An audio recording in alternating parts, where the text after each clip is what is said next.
I'm going to, is it record? Yes, it is recording. So I'm going to kind of step out of this picture.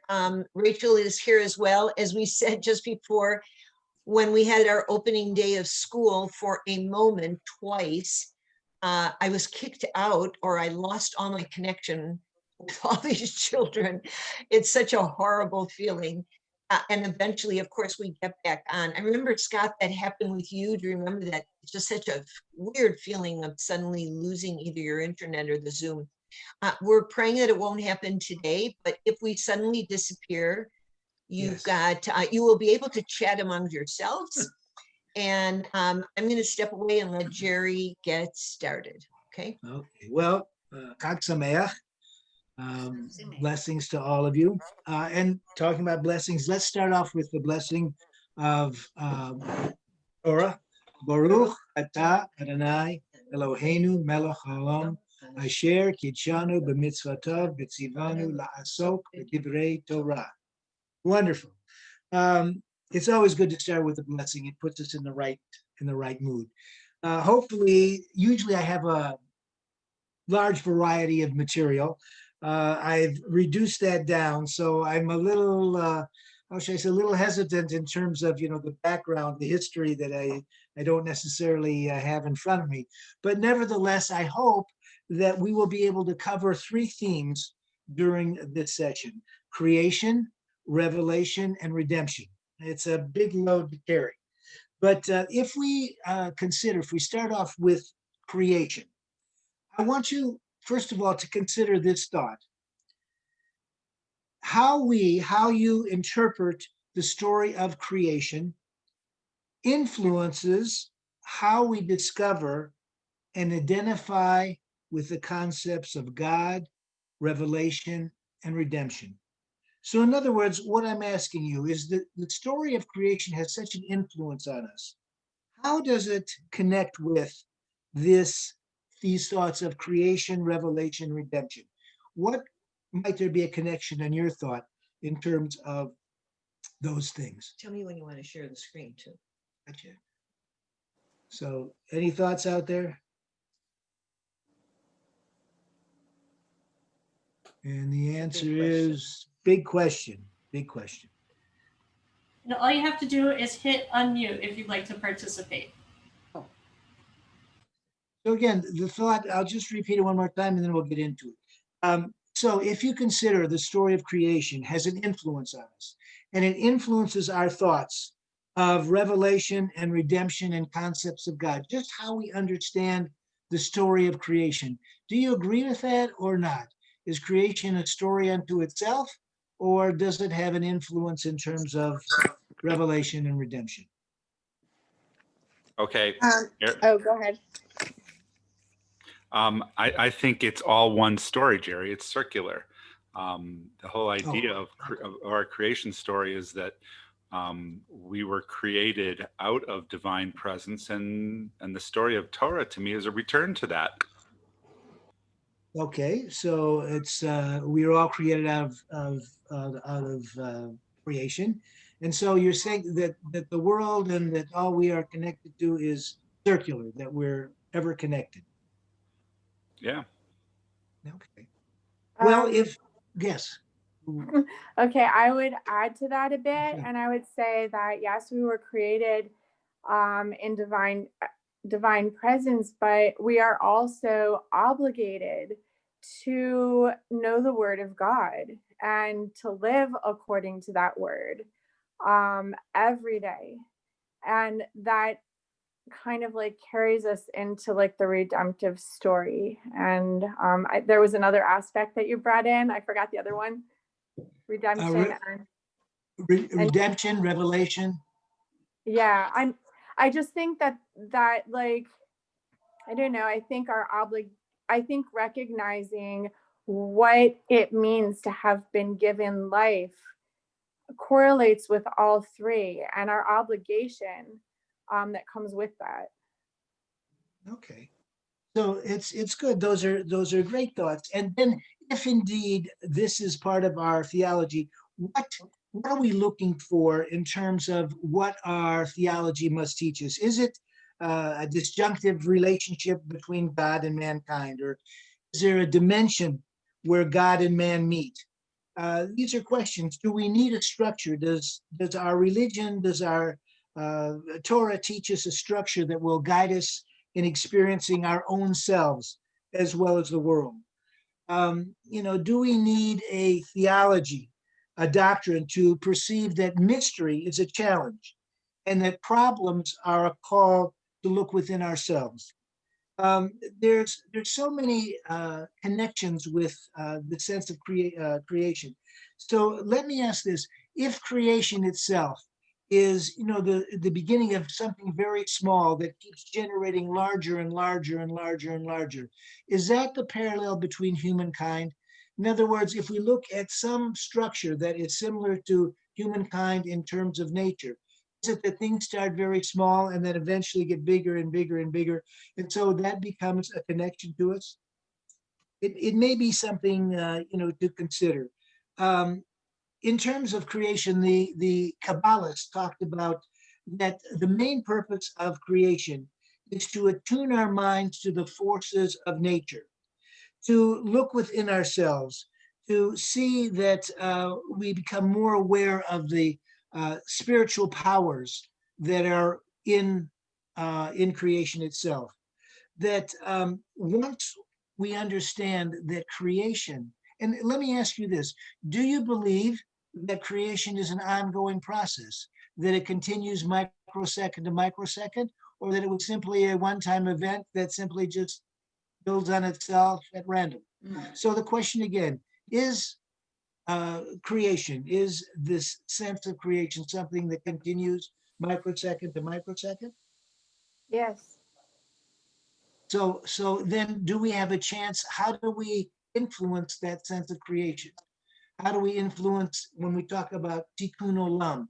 Is that a possibility that in the fact that there's creation in each microsecond, is that our chance to intervene if creation itself brings upon a variety of things, positive and negative? If we want to somehow change that, how do Jerry, we enter into that creation? How do we Jerry, enter into that process to change? Michael. can you define what you mean by creation? Because I'm hearing you talk about two things. The creation out of our theology is the creation of life, but there's also a creation every minute. We're creating love in our life. We're creating things we're creating connections between us. So what creation are you talking about? Because I'm getting confused. Well, what creation would you want to address? If there's both creation, in other words, is there a separation between creation? All of creation, in my mind, is similar. It's the beginning of something that changes the world or that influences the world. And so in our ability to love, and again, you address something that really touches the other themes too, because when we talk about revelation and redemption, there is the ongoing love of our people to God and God to us, which is an ongoing creation. Well, So there's it's another, similar. There's yeah, the physical creation and the there's another text that I spiritual. study, and it defines things that you make versus a table or a light bulb, things that you create, which is the love that you create. And creation is ongoing. Okay. So that's it. It's a funny term here, and I don't think it's defined. I hear you talking, but I don't think it's defined well enough. It's confusing me what you're talking about. Well, what are the others? Is it confusing to others? Do you have your thoughts about creation? For me, I'm trying to hang my hat on some of, what you're talking about. And I guess some of these questions that I'm thinking about is going back to the text. The one thing that I actually just studied creation. I'm in the basic books program at University of Chicago, and we studied Good. creation. And the one thing that really speaks to me is that at each point of creation, God stepped back and he looked and he said, that is good. And so I feel like when you talk about these moment to moment creations, that, that's a part of how we create. We step back, we look at, kind of where we're at, what we've done, we decide whether it's good or not good, and we move forward. Okay, so let me put up a screen, or let Ann, or let the producers put up a screen that may give us some other thoughts of departure here. Good thoughts. And I think I also saw Aline's hand in the air. Oh, Eileen, so yes. Eileen, do you have a thought? I'm happy to wait. Thank you, Rabbi Hapes, but I can wait, Jerry. Thank you. Okay, so here, some of the things that we talk about, but I want to address this paradox. That a paradox, if you take a moment to read, there's a paradox in the creation of the world exists when God can be both transcendent, existing apart from and not subject to the limitations of material universe, and immanent, remaining within. Sorry. All right. there you go. Remaining within our inherent universe. So if there's a paradox between present and not present, so to speak, what are your thoughts about creation in terms of this presence of God, transcendent or immanent? Take a look, read it through, and then maybe you'll have a thought.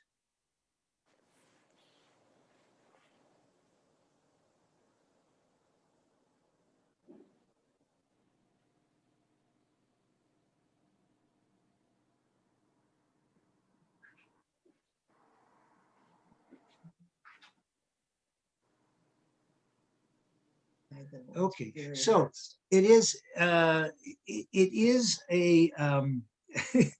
Dan speaks in my ear, confusing in some ways. So can God be present and at the same time separate from? And if we go down to the idea, how does God reveal himself or reveal the spirituality in our lives? Is it through history? If we look at the Kabbalistic form of how did this world happen, and we talk about this world of tzimtzum, of shrinking, and that so as you read it, it says only in the future will it be possible to understand tzimtzum, and so we have to wait in order to understand the process of creation, and yet we are part of it each and every day. So when we look at this thought of how is creation come into being? Did God, according to the Kabbalists, shrink himself, create empty space, bring it into being? And if that is true, did that limit God's godliness? Can there be a place where there is no God? And again, if you read the absolute truth is that godliness must nevertheless be present there, for certainly nothing can exist without his giving life. So again, those are thoughts, again, for you to address. Is it possible that God is part, that nothing is possible without the presence, or has humankind been left to create its own way in the world? Are we able to share? Yes, yes. So I believe that God is ultimately a part of everything. However, and through creation, he gave us free will.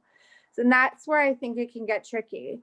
God isn't necessarily a part of a decision that I make, and God may not approve of a decision I make. In fact, that's why we call them sins.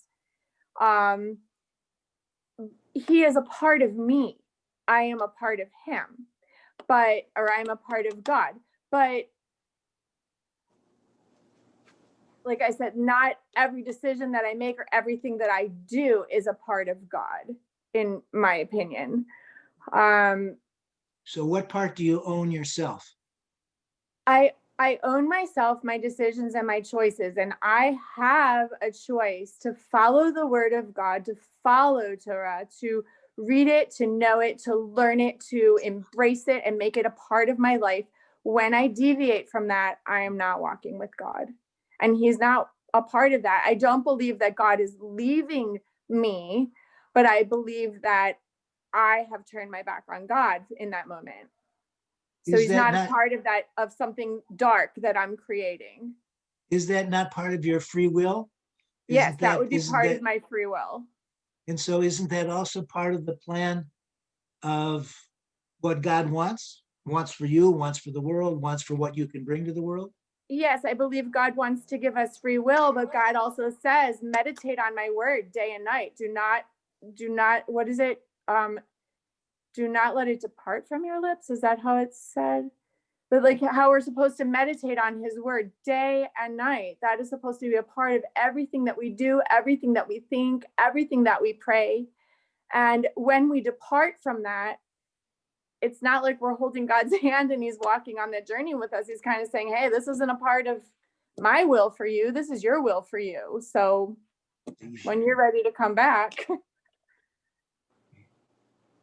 Okay, so there's a thought there that, I believe it was the rabbi's sermon today when, he was talking about, it's not about what we do, it's about how we change the world, how we are, ever present in Tikkun Olam, how we, free the captive, how we,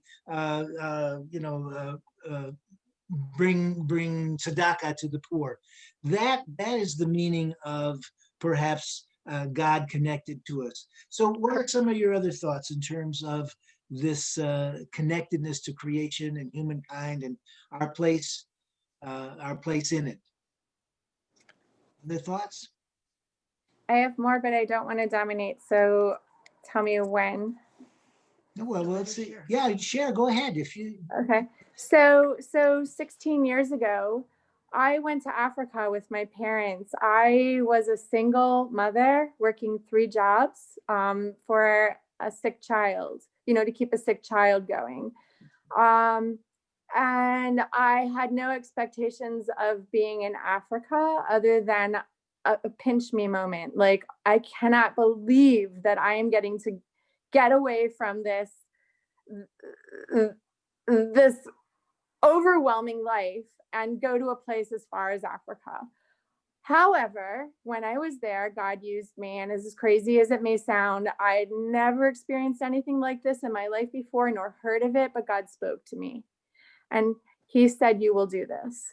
And from that moment, 16 years ago until now, I am running a charity, helping orphaned and neglected children go to school. We're feeding over 5,000 kids. So that's Tikkun Olam, what you're talking about. However, I'd like to go deeper and say that when we do Tikkun Olam, but we think of our own ego and our own pride, and that Tikkun Olam somehow defines us, that's also in not walking in God's will. Because he's not saying do it for your pride, he's saying do it for me. Right? We're supposed to do this to serve God, not to serve I'm not to do this to serve my ego and for anybody to pat me on the back and say, I'm great. I'm not great. God could fix this and faster than the blink of an eye. He's using us to grow our souls. That's my belief. This is my dedication to him. So Tikkun Olam is huge, but we have to do it with the right mindset. Like a partnership. Well, certainly. Other thoughts, responses to that? It is a partnership in a certain way. But even if God were to say, you're doing this, don't worry about me. You take care of yourself. You do what you feel is right for you, and God will take care of God. I don't believe that. Like, for me, I believe that in order for me to do what I'm doing, I need to stay connected to what I believe he wants me to do. So other responses to that? I Are we independent of, apart from? It was beautiful. Yeah, that was wonderful. Thank you. That was really good. Yes, Aileen. independent or apart from, I didn't hear the end of your Ind- sentence. Independent from or apart from what God wants for us or for the world.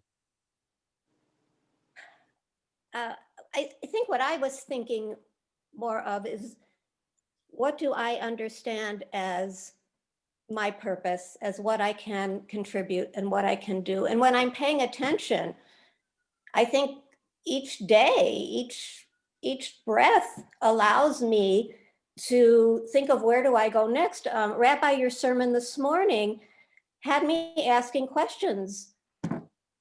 What more am I going to do? Not what more should I do? What more am I going to do? And so to me, the ongoing process of creation is is how we use the moments of our life in creating new paths for ourselves. Here, Jerry. Yeah. Go ahead, Michael. I love those comments, and I think they're great. And yes, I've heard God's voice too. I've talked about it for the past 25 years. But the question for me is not what we're going to do, change the verb, who we're going to be. If in that moment we are being love, then we are directly expressing the divine presence through ourselves. But we do things as human beings, and the word sin comes from archery. It means when it means to miss the bullseye. So the word sin has a nasty connotation. To me, a sin is just like, oh, I missed the mark. Let me try better next time. It's an opportunity to wrestle, with the divine part of me and the human part, which I call ego, which is like selfish and greedy and all those other human things. And lest I think they're not, all I have to do is look at the outside world and look at the things I don't like the violence and the lies, and say, oh, me too. They're in there also. So to me, when we talk about God as he, it bothers me, a separate God, male deity.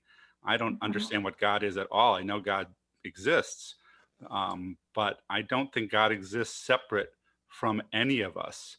It's the way it's set up is that it's an opportunity for us to be that love and be closer to where we started.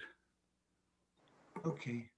Other thoughts? I want to go back to the screen, but are there other comments in response to what's been said so far? No. So let's go back to the screen. Hang on. Let's go down to bring it up a little bit. If you don't see God everywhere, you don't see, bring it up. What about this? Might not be on here. It's just shared. It's obvious you guys need a 14-year-old.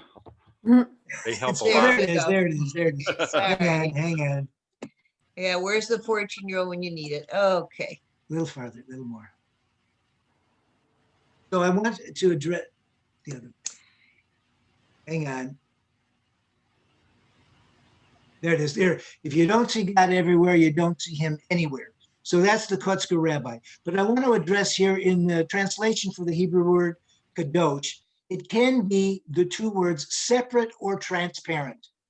So separate or transparent. So I want to address, what is transparency? What does the word transparency have to do with both God, the presence of God, the presence of humankind?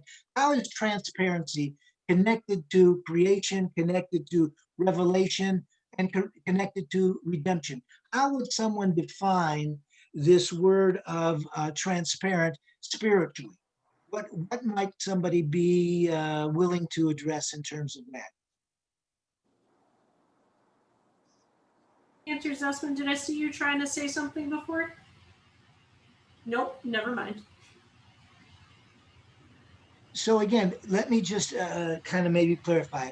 I found the word in terms of kadosh, God is holy, holiness of separateness and so forth. But if it can be translated into the word of being separate from, something separating from, or transparent. So I'm curious about your thoughts in terms of how is transparency something spiritual, something positive or not in terms of how you do it? And then again, how might it connect to revelation, creation, or redemption? So any thoughts in terms of transparency? For me, I think there's so many ways that it connects. First of all, in some sense, God is transparent in that we cannot see God. We can see God in every miracle and every beautiful creation, but we cannot see the divine presence of God as God alone. So that's one way to look at transparency. Another way I feel is I'm called to be transparent through God, because transparent meaning honorable and have integrity, to love well, things like that. So we want to go back to the screen. I saw Aline starting to say something too. Oh, good, good. I'll just be quick. I was tying that to Rabbi Cohn, your mention of, your focus on masks. And who am I beneath any mask? And that my transparency needs to be seen, and I need to be okay with that, with myself and others and God. Aline, I agree with you completely. I think when you strip off all the masks that are like, I'm a human, I'm a male, I'm a doctor, I'm a Jew, those are all roles that I play. And when you get down beneath those masks, all you can say is me playing those roles. And who's me? I don't know who that is, but that's pretty transparently, getting pretty close to our divine presence. There's a me that's playing those roles. And anything you can say beyond I am is you get into the language of duality, which is kind of like what came out of the burning bush, isn't it? You can think about that for a few seconds. Well, also when you address transparency, the sense of transparency can also be looked at in terms of you lose your outer shell. That when a person becomes transparent, in a sense, what you are able to do is to see within that person. If a person allows themselves this transparency, if they allow themselves this ability for others to see within, they become very vulnerable. And yet that really becomes the essence of who that person is. That becomes, in a sense, almost perhaps. So if we address that also in terms of God, can God become transparent to us? Can we be connected in a way that we see this something different than the mezuzah on the wall, that we understand God certainly through creation, we understand it through different events, through miracles in our life. So if we talk about these next three things, the holiness of God, the holiness of creation, the holiness of time, the word holiness, it has a variety of things. But when we address in terms of how does God become holy to us? Or need God become holy to us in order for God to exist? In terms of creation, is there a holiness to creation, or is it simply just, a fact of nature? As we get in later into Revelation, we'll see some of these other things. But do any of you have comments in terms of these next three things, the holiness of God, creation, of time, of space, how it relates to our sense of spirituality?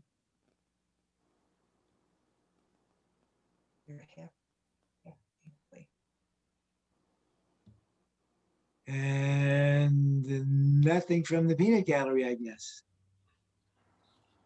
So let's move up a little bit. I want to show the bottom part of the screen. If we ask ourselves, what must then our theology, what must our Torah teach us? Are these questions that we need to find within our theology? Is the universe an extension of God or separate from God? What does God demand of humankind? So that's a question for you. In what ways do we hear or experience God? How does God hear us? Is it through a connection through sound, as in Shema Yisrael, or is it through sight as well? At Sinai, there was smoke, there was fire, and so there was that. And then in the last part, we'll move on, initially next to Revelation. But how do we understand that all forces and motivations act upon each other? Righteousness and wickedness reflect each other. Good and evil are part of the same package. So if you consider these thoughts about what our religion, what our spirituality, what our Torah teaches, are these things that we must learn from Torah? We learn from the world around us. What are your thoughts about these thoughts?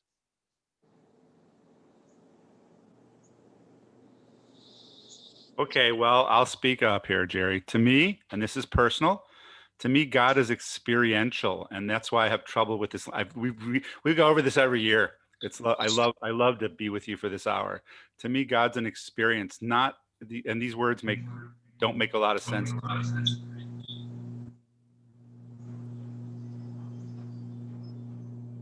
I can't hear you, Amen. Jerry. No, you're all right. Go on. Go ahead.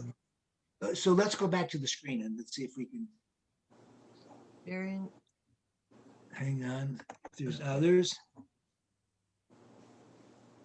So any thoughts, any responses to what does our religion ask of us? What does our theology ask of humankind? What does God ask of humankind? I believe that God does ask us to be in connection with Him through prayer. And well, I know I said Him, be in connection with God through prayer. And I believe that God hears our prayer, whether we utter it, cry it, speak it, or moan it, that God knows what's in our hearts. But I think it's very important to be in connection. Can we hide from ourselves in terms of that? In other words, let's say that somehow there is a purpose for all of us in this world. Can we hide from that purpose, or eventually do we find fulfillment? Eventually, does everybody really fulfill their purpose? No. People hide from their purposes.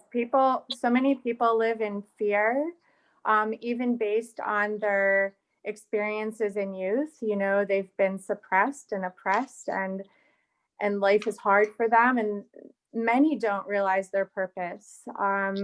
Many don't have the courage to even live out their passion. A purpose is a gift. Oh, that's a nice word. Yeah, purpose is a gift. Good.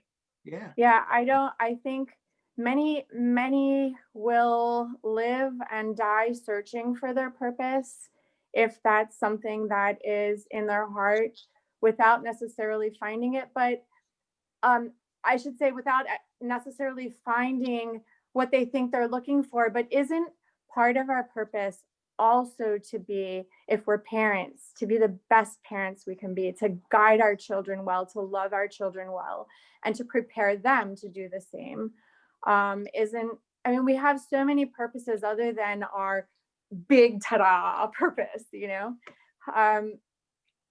Well, addressing your thought about parents, it's something occurred to me. If the role of a parent is certainly, as you say, but also the role of the parent is to let go, to allow that child to go. And also in terms of the archer, you talk about, how does the arrow get to the target? How do we reach our goal?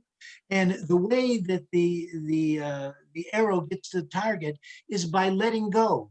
It's the Zen of archery. In order to reach what we have to do, we have to let go. And so I want to address something here. Do you suppose that within our theology, within our religion— I see Julie's hand up. I think she wants to respond to that particular point. Go ahead. Good, thanks, Rabbi. When can you hear me? Yes, go ahead.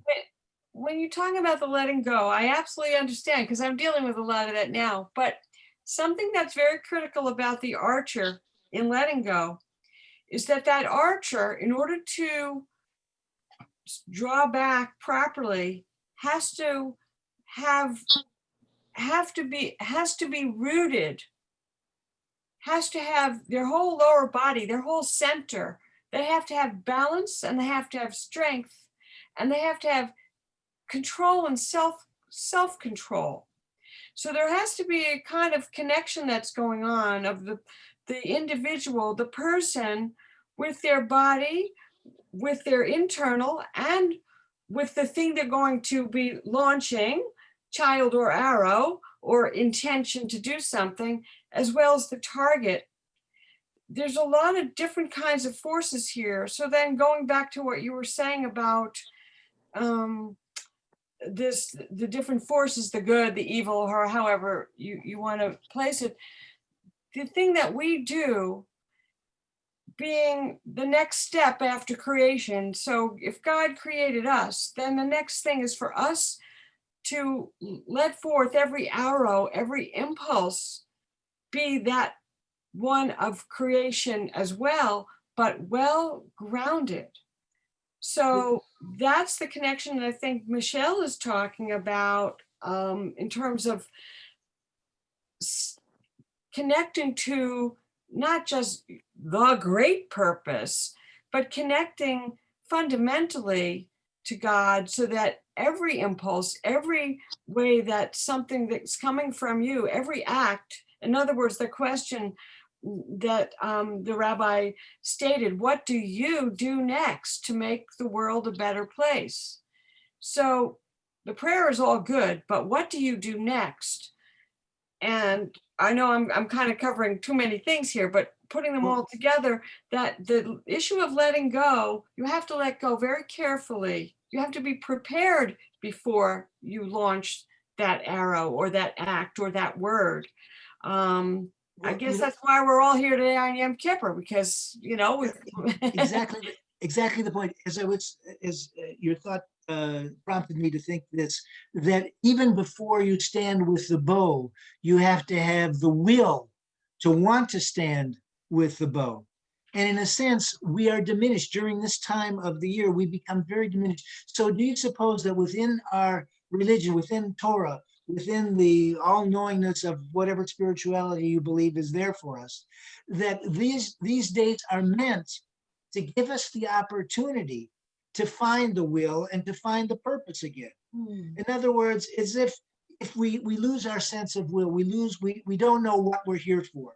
So how lucky we are that every year we have a chance to find, perhaps during this time, to introspect, to look and see what is our purpose, what is, available to us, what is the next step in our life. And so I want to move on actually to Revelation and to the next page that I want to show you. But before I do that, I want to address something too. If indeed, that all forces act upon righteousness and wickedness reflect, righteousness and wickedness reflect each other. Sin and mitzvah are the same. In a sense, in Revelation, we have to ask ourselves, what is revealed in these moments? What is something that is revealed with this moment? And when we talk about Revelation, you ask that, when the people were brought out of Egypt, they were brought to a mountain. What was the name of that mountain? Sinai, right? Yeah. So does anybody know the translation for the word Sinai? Mm-mm. Another word, Hebrew, ancient, for the word Sinai is Sinai, which is hatred.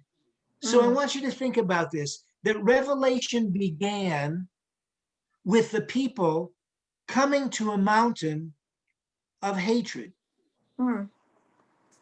So that's what I want to ask. If we move into Revelation, let me put up the next page and see what you think.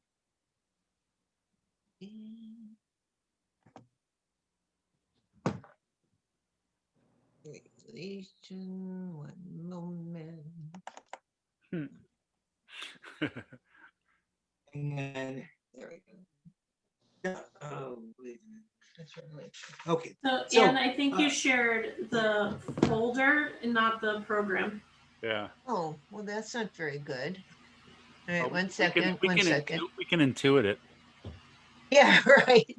Here, why don't you speak while I find Okay. it? So hang on for a second. So while we're talking about these ideas of revelation, what I want to address is this, is that when the law was handed to us, was it an arbitrary, we don't have to, was it an arbitrary decision? Did God simply impose it upon us?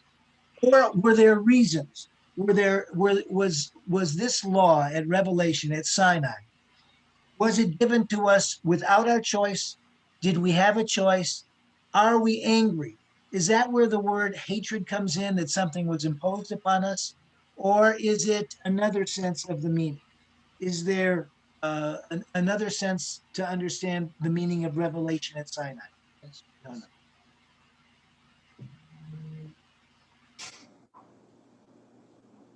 Maybe I can't go back. Jean, was that you raising your hand? I think Rabbi Cohen is calling God right now to find out. I think it's a tech support phone call that he's answering. So let me do this. While you're looking at these, can you see these ideas of revelation? I only put up 4 of them. We can see just the beginning, just the title and the part of the first one. Okay, great. Good.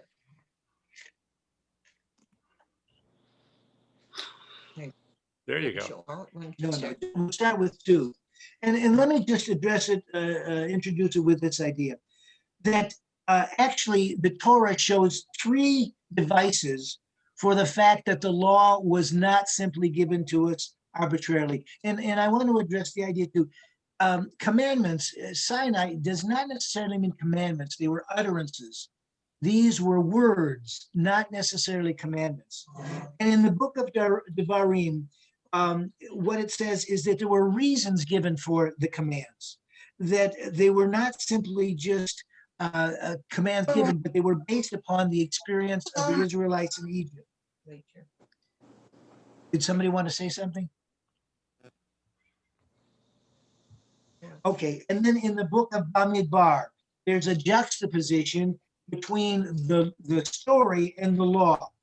And what it's really saying is that we understand God through history, that it takes a while for us to understand, maybe centuries for us to understand, but then the meaning comes through.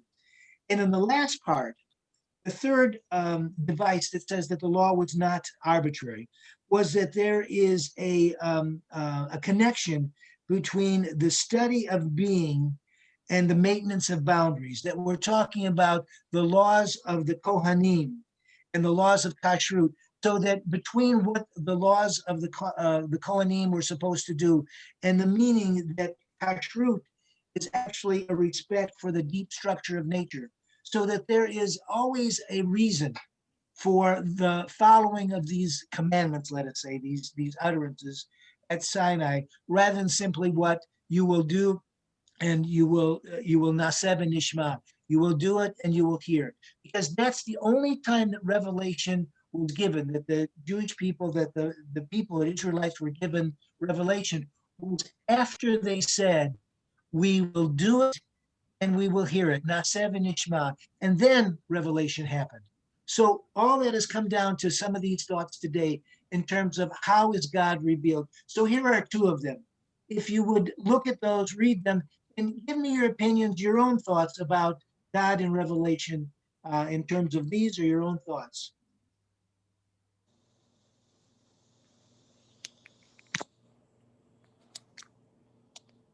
Yeah, maybe we should can. Okay, it was two more.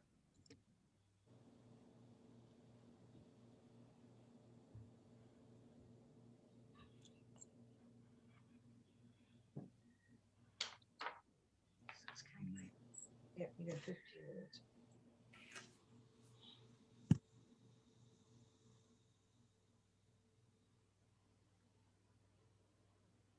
So any should we go back to the screen and see what people have to say? Do you have some thoughts on your own revelation or the meaning of revelation? Luann, was that a hand up? No, never No. mind. Okay, so let me, because time is also moving at a premium here, let me also add this comment and ask your opinion about it. When Moses is speaking to the people in one of the parshot, he says, "Be silent, Israel, and listen.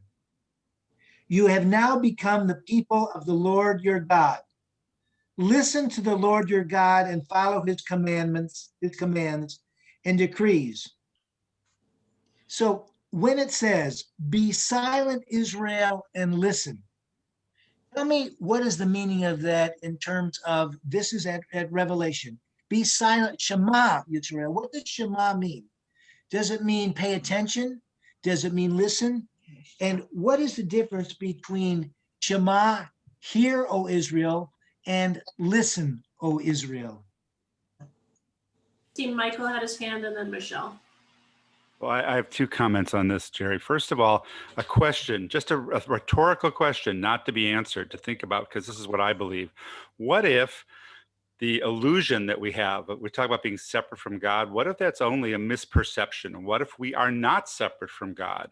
What if we are one with God, which is Shema tells me? And I love the idea of silence, because one of my spiritual teachers keeps telling me there's an old Chinese saying, I can't say it in Chinese, but it says, those that speak don't know, and those that know don't speak. So in the silence of listening, I think it's more important that we learn than when we are just talking about it, because every time I talk about separation from God, it becomes more real, and I don't believe that anymore in my life. I believe we are all a manifestation of God's love. It's just that we are, the separation is only an illusion, and most religions bear that out, including if rabbis correct me if I'm wrong, the mystics talk about Adam's dream. The Torah says God put Adam into a deep sleep. It doesn't say anywhere he woke him up. And every other religion seems to back up this idea that this idea of separation from God is a dream state. It doesn't exist, but we have to play like it's real. And now I will shut up. Michelle, you're muted. Sorry. First, want to say something to that I also don't believe that we're separate from God, but I believe we choose to turn our backs on God at certain times, which then has us operating separately from God's will. So in that regard, but can you please repeat your question again? Not about Shema, it was about before you said Shema. Is there a difference between Shema, to hear, and to listen? Yes. So listening allows us to be still, to know God is God, and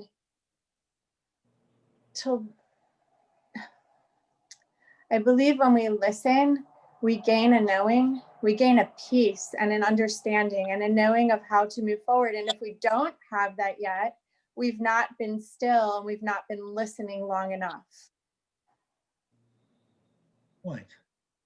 So let me share something from Rabbi Sachs, who said this: listening in all its multiple senses of, let's see, I lost my thought here. Yeah, listening in all its multiple senses of attending, meditating and reflecting on the nature of God through creation, revelation, and redemption. It means trying to understand our limits and imperfections as human beings. It means remembering what it felt like to be a slave in Egypt. It involves humility and memory and gratitude, but it does not involve abdication or the intellect or silencing of the questioning mind. So that's really an important thing to say. We are and available and always have the ability to question and to ask. And so I want to move into the next, because time again, into the next. And Rabbi Cohen also had his hand in the air. Oh, yes, please, go ahead, Rabbi. Kol hakavod. Thank you. I'm sorry. I just was struck that, and it always strikes me with a Zoom meeting like this, that Shema calls us to listen, not just by not talking, but also listen without formulating your response to what you're hearing, right? To really be open to hearing it without already thinking about what you're going to say next as soon as that person stops speaking. And I think in our relationship with other people, which reflects our relationship with God, that it's a very hard thing to do. It's a very hard thing to do as you're listening, not to formulate that response. But if we can take that moment to truly dig into that word, Shema, I think it opens up all different kinds of opportunities to connect more deeply with another person and consequently more deeply with God. It sounds just like what Danielle just put in the chat, that you have to listen to understand and not just listen to reply. Okay. Right on, Danielle. Yes. Wonderful. So outward action may take place in isolation, but inward action never happens in isolation. There are no walls to inner life. So that's another thought from one of the sages who talks about perhaps our next phase. Let us put up the next screen of redemption. Maybe. Maybe. So hang on, we'll see if we can get it. And while the screen is going up, it says, you know, for thousands of years, we've been referred to as the chosen people. And yet what happens to us is that we are exiled, oppressed, enslaved, all these things. And yet we continue to believe in God, that God redeemed us, that sent us prophets, that led us out of oppression and exile. And in addition to that, not only is it about the past, but we believe in the future that redemption will be brought by a messianic era, that God has never really left us. And so the Hebrew word for redemption is geulah. And it's said by those who are spiritually observant every day as a blessing. It says, we thank God for our redemption from Egypt. And it makes some of us perhaps aware that wherever we go, we will always find Egypt. So when you look at this, this thought, when God promised Moses that he would deliver Israel out of Egypt, he used 4 different expressions as in the Passover Haggadah. So take a look at those and see what your thoughts may be. Have a moment to read them.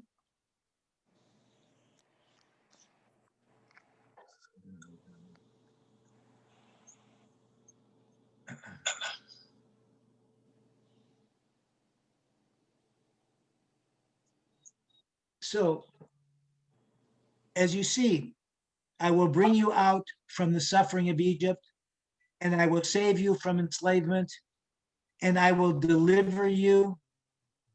And then the last one, and I will take you for me as a nation, and I will be for you the Lord. So if you read the bottom where it says the first 3 expressions are about the physical subjugation, about Israel bringing us out of physical turmoil.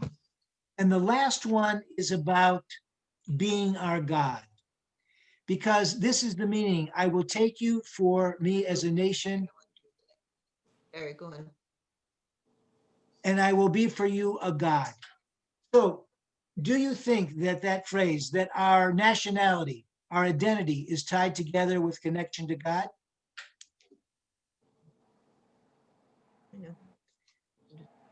Absolutely. Okay, so Want to go further? then let's go to the next page too, where it says covenant is a key word in Tanakh. It occurs more than 250 times. And this is where, Michael, and we're talking about sense of love. A covenant is a betrothal, a bond of love and trust.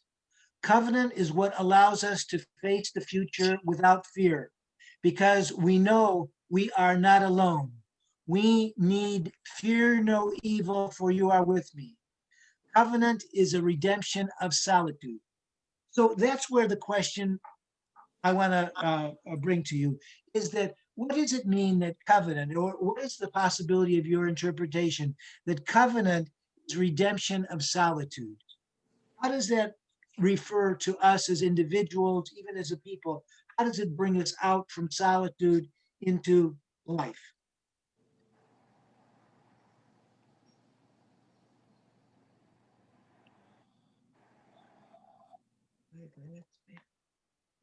Any comment? Yes. Michael, and then Julie. Well, first of all, I love that picture. I have no clue what that is down at the bottom, but We'll bring it up. We'll look at that. if I truly can believe, which I do, that God and I are in a covenant, then I am never alone, am I? I have nothing to fear. I will fear no evil, for you are with me. And it's like, even when times get really tough, when we have a pandemic and we have terrible violence in the world, I can find inner peace by realizing, hey, God, your world, I'm in it, your world, and I don't have to understand it, and you don't owe me an explanation. And it's my job to just accept and to bring as much love and truth as I can here. But I don't have any fear over it. I don't always Okay. accept it. God and I have a running argument, but All right. Other comments? Was there someone Julie? else?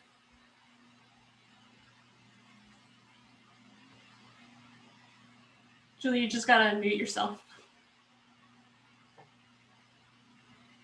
Ah, there we are. There Thank you go.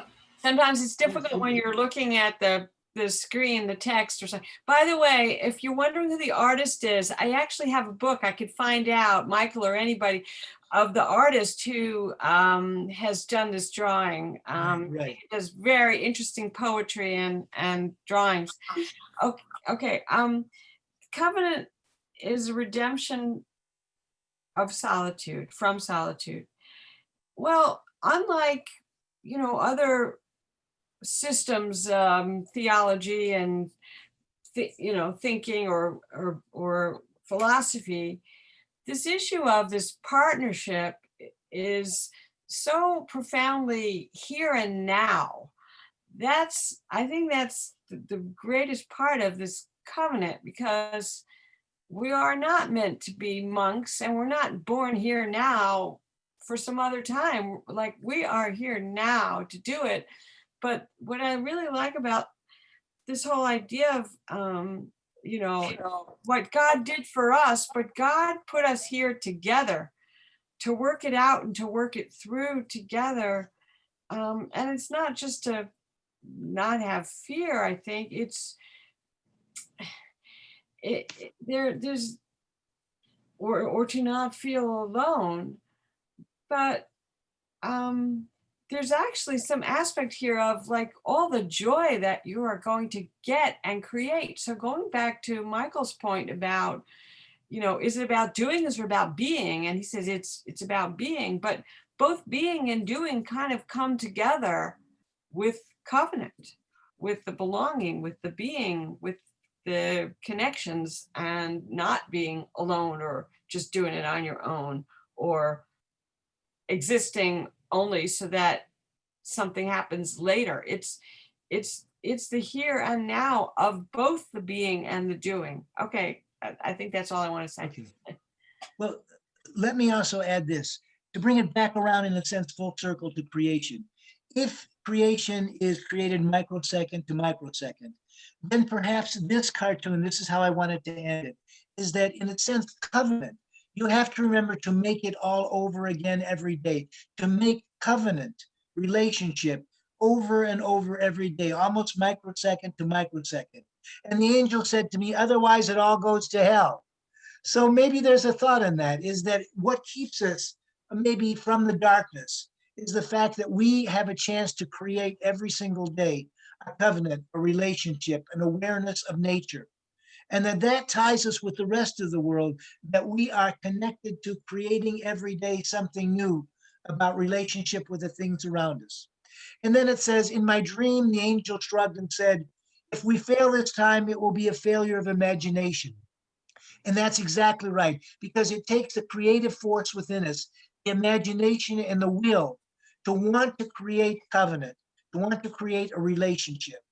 And then she said, she placed the world gently in the palm of my hand, because that's really where we're all at, is that with all the teaching and with everything that we learn and with all the connection with creation, redemption, revelation, that it's in our hands, and that within our hands, we have the choice to either do something or simply to let it sit in our hands.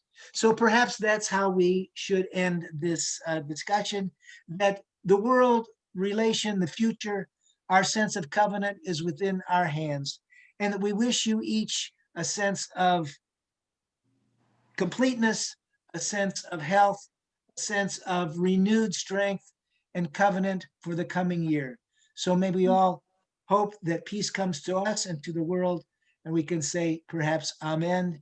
And again, thank you for a wonderful, wonderful discussion. I see the time is upon us. And so maybe last comments if people have things to say. Otherwise, we can close with this screen. Jerry, I just want on behalf of everyone just to thank you again for your teaching, for your inspiration, for your spirit and energy that you bring to us. I think it was Michael who put in the chat at the very beginning. It's not Yom Kippur if you're not teaching, and so I'm personally very grateful that you agreed to do this, and that you have such a wonderful assistant. Yes. And Dr. Anitsky sitting next to you Hiding. to manage the technology. Thank you. And just a reminder that the afternoon and the Yisker and Neela service will begin at 4:30. Will be available on our YouTube channel. Everyone should have a link to that, or a link coming. And Rabbi Heaps just put it into the chat, so make it very easy for everyone. Wish everyone again a meaningful fast if you are fasting, and may we all be not only inscribed but sealed for a good year in the book of life. Thank you again, Jerry. Thank you. Thank you. And thank you all. Thank you for your comments. Thank you. Thank you. Thanks. Thanks so Bye, much. guys. Bye. Thank you.